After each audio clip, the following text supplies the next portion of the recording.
मैंने आप लोगों के साथ लगभग 2 साल पहले जो है वो एक वीडियो शेयर की थी अपनी फर्स्ट प्रेगनेंसी से लेके, जिसमें हाई रिस्क शो हुआ था और जिसमें कि मुझे अबॉर्शन कराना पड़ गया था। उसमें क्या हुआ था क्या नहीं, हाई रिस्क कैसे हुआ, और टेस्ट जिसमें कि एक बहुत बड़ी नीडल होती है जो पेट में डाली जाती है प्रेग्नेंट लेडीज़ के और पानी निकाला जाता है, उसके बारे में। Hello friends, welcome back to my channel.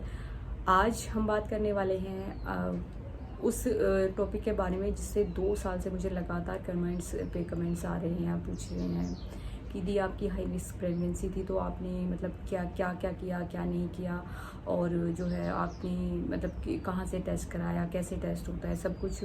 तो मैं आज उसके बारे में थोड़ी सी बात कर लेती हूँ। देखिए, जो मेरा हाई रिस्क प्रेगनेंसी थी वो मेरी फर्स्ट प्रेगनेंसी थी, और सेकंड प्रेगनेंसी से मेरे पास एक बहुत ही ब्यूटीफुल सी बेबी गर्ल है जो कि आपने वीडियोस वगैरह में देखी होगी। तो मैं फर्स्ट प्रेगनेंसी में बताती हूँ कि हुआ क्या था। जब आप प्रेग्नेंट होते हैं तो आप एक अलग ही जोन में होते हैं, और जब आप मतलब उस मोमेंट को जो है बहुत अच्छे से एंजॉय करना चाहते हैं, अपने फ्रेंड्स के साथ शेयर करना चाहते हैं, रिलेटिव्स के साथ में। तो जब आपको पता चलता है अचानक से कि आपके बेबी में कुछ दिक्कत है या आपकी प्रेगनेंसी में कुछ दिक्कत आ रही है, तो आपका जो माइंड होता है ना वो बहुत ज़्यादा एकदम से, ये समझ लीजिए कि अलग ही स्टेट में चला जाता है। आप इमोशनली इतने ज़्यादा अपने आप को ड्रीम में मतलब फील करने शुरू कर देते हैं। तो क्योंकि होता है ऐसा, एक तो हमारे हार्मोन ऐसे हो जाते हैं कि हम जो है वो बहुत ज़्यादा छोटी छोटी चीज़ों पे जो है वो ऐसा फील करने लग जाते हैं। और जब बात आती है हमारे बेबी की प्रेगनेंसी में, तो वहाँ तो हमारे यहाँ जो हालत है वो बहुत ख़राब होने शुरू हो जाती है।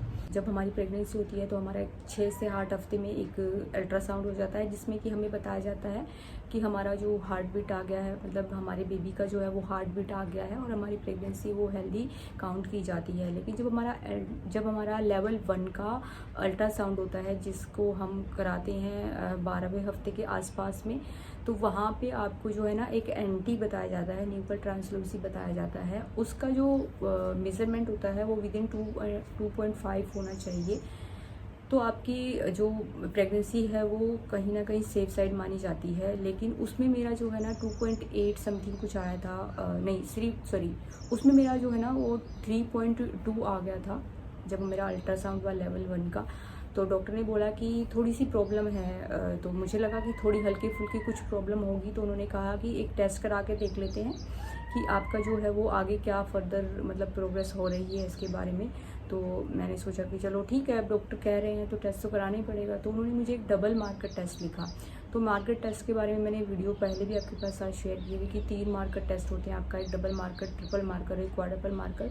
वो कौन से लेवल पे होते हैं वो उसमें सब कुछ बताया हुआ है। अगर आपने वीडियो नहीं देखी है तो आप देख सकते हैं।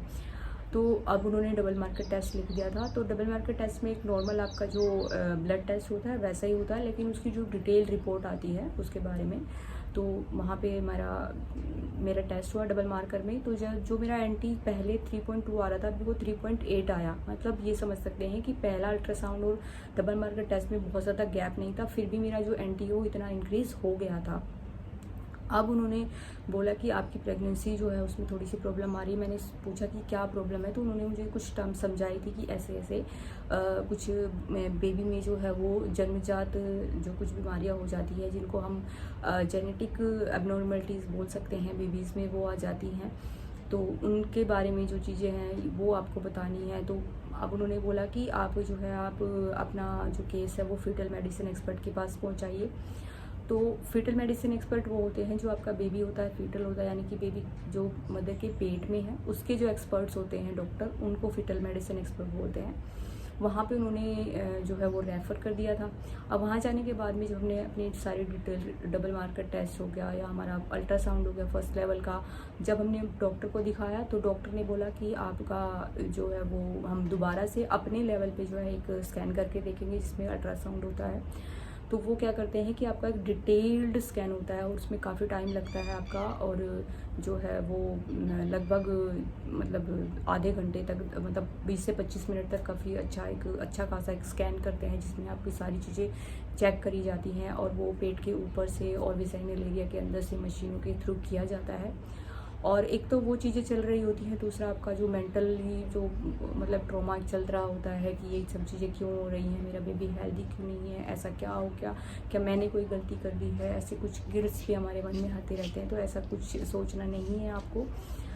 उस टाइम पे जो है वो स्कैन करते हैं और अच्छी खासी एक 8-10 पेज की एक रिपोर्ट होती है, ज़्यादा ही पेज होते हैं उसमें कुछ, और उसमें डिटेल आपको बता दिया जाता है। तो जब मेरा फीटल मेडिसिन एक्सपर्ट ने जो स्कैन किया था उसमें मेरा जो एनटी आया था वो 4.1 या 2 आया था। तो आप समझ सकते हैं कि 3.2 से लेके 4.2 या 4.6 कुछ था, मुझे अभी एग्जैक्ट याद नहीं है। आप पुरानी वीडियो देखेंगे तो उसमें आपको पता चल जाएगा। उसमें मैंने पूरा जो है आपको प्रूफ, मतलब जो अपने डिटेल मेरा जो हुआ था टेस्ट, उसके रिपोर्ट्स भी दिखा रखी हैं आपको उसमें। तो वहाँ पे इतना बढ़ गया था। तो अब डॉक्टर ने बोला कि देखिए आपके पास 2 ऑप्शन है, या तो आप एक नीडल टेस्ट होता है जिसको एम्नियोसेंटेसिस बोलते हैं वो करा सकते हैं फर्दर, या फिर इस प्रेगनेंसी को आप यहीं पे जो है वो स्टॉप कर सकते हैं, अबॉर्शन करा सकते हैं। तो मतलब देखिए डॉक्टर तो स्ट्रेट फॉरवर्ड होते हैं, उनको कोई ऐसा वो नहीं होता, लेकिन हम माँ हैं, हम फैमिली हैं, तो हम अपने बच्चों को बचाने के लिए कुछ भी करने के लिए तैयार हो जाते हैं। तो हमने सोचा कि क्यों ना हम टेस्ट कराने का एक रिस्क लेके देख लेते हैं कि हो सकता है कि कुछ उन्होंने बोला कि इस टेस्ट से जो है वो एकदम 100% श्योरिटी हो जाएगी कि ये जो प्रॉब्लम शो हो रही है अभी तक वो है या नहीं है। तो उन्होंने बोला कि आपको ऐसे ऐसे टेस्ट कराना पड़ेगा जिसमें कि आपके पेट से पानी निकाल के वो चेक किया जाएगा। तो हमें उस टाइम तक मुझे कुछ आइडिया नहीं था कि वो किस तरीके से किया जाता है टेस्ट, तो उसके बारे में मैं अभी बात नहीं कर रही हूँ, उसके बारे में हम बाद में बात करेंगे। लेकिन अभी मैं बता रही हूँ कि वो टेस्ट किया जाता है, उसके थ्रू जो है ना आपको प्रॉपर बता दिया जाता है कि जो आपका रिस्क शो हो रहा है वो एग्जैक्टली वो रिस्क है या नहीं है। उसमें लेवल होते हैं कि जैसे मान लीजिए आपने अमाउंट मतलब अमाउंट डिसाइड होता है लेवल्स के अकॉर्डिंग। अगर आपको इसी प्रेगनेंसी का पता लगाना है कि इसमें जो दिक्कत आ रही है वो एग्जैक्टली है या नहीं है, ये जो प्रॉब्लम है आगे प्रेगनेंसी में कैरी फॉरवर्ड हो सकती है या नहीं हो सकती है, या फिर ये जो प्रॉब्लम आई है वो मदर की साइड से आई है या फादर की साइड से आई है, वो तीनों लेवल पे आपके जो अमाउंट होते हैं टेस्ट के वो डिसाइड होते हैं। तो हमने लेवल 2 तक ही डिसाइड किया था कि इस वाली प्रेगनेंसी में और जो है वो आगे प्रेगनेंसी में दिक्कत आ सकती है या नहीं आ सकती है। तो उसमें जो है हम गए वहाँ पे द्वारका में, आपने सुना होगा दिल्ली द्वारका में जो है वो वेंकटेश्वरा हॉस्पिटल है, वहाँ पे हम फीटल मेडिसिन एक्सपर्ट में गए। वहाँ हमने पहले गायनोकोलॉजिस्ट को दिखाया, उन्होंने हमें रेफ़र किया फीटल मेडिसिन एक्सपर्ट के पास में। मैंने लगभग उस टाइम पे जो है वो इतनी भागदौड़ की थी कि मैंने लगभग 7 गायनोकोलॉजिस्ट से जो है वो कंसल्ट किया था, और जो है 3 फीटल मेडिसिन एक्सपर्ट से कंसल्ट किया था। क्योंकि देखिए उस टाइम पे हम ऐसे माइंड स्टेट में होते हैं ना कि इस तरीके की सिचुएशन हमारी होती है कि हम कुछ भी करके अपने बच्चे को बचाना चाहते हैं।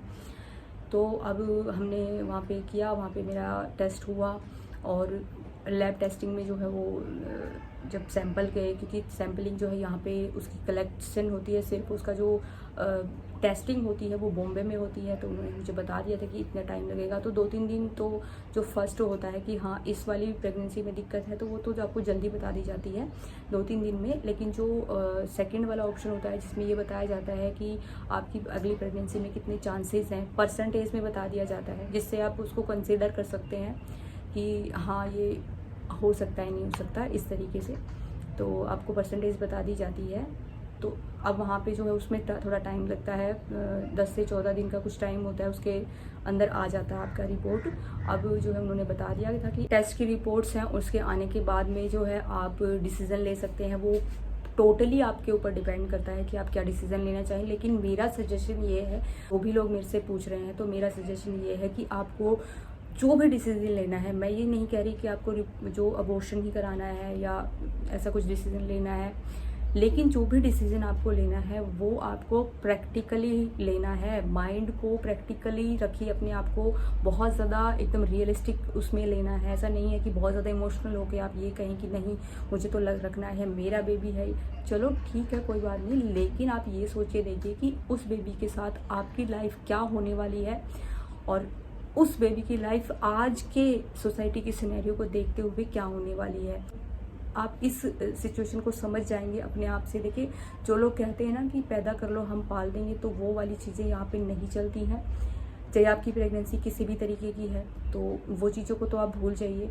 तो कोई भी आपके साथ नहीं देने वाला है लाइफ टाइम तक। कितने दिन ले देंगे? 10 दिन, 15 दिन, 20 दिन, 1 महीना, 2 महीना, उसके बाद तो आपको ही फेस करने वाली चीज़ें हैं।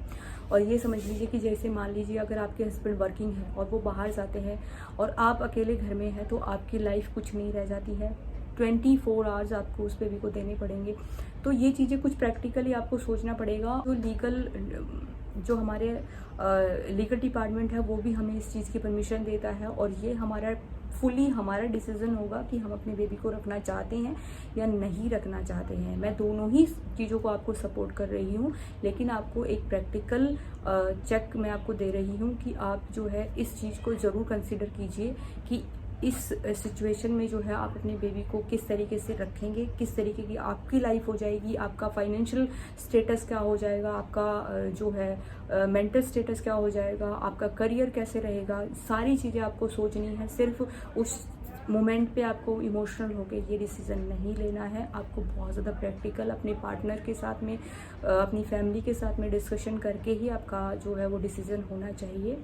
तो ये मेरा कुछ सजेशन था। अगर इसके बारे में कोई भी आपके क्वेरीज होंगे तो आप कमेंट करके पूछ सकते हैं। तो मिलते हैं नेक्स्ट वीडियो में। तब तक अपना और अपने होने वाले बेबी का ख्याल रखिए। Stay healthy and bye bye.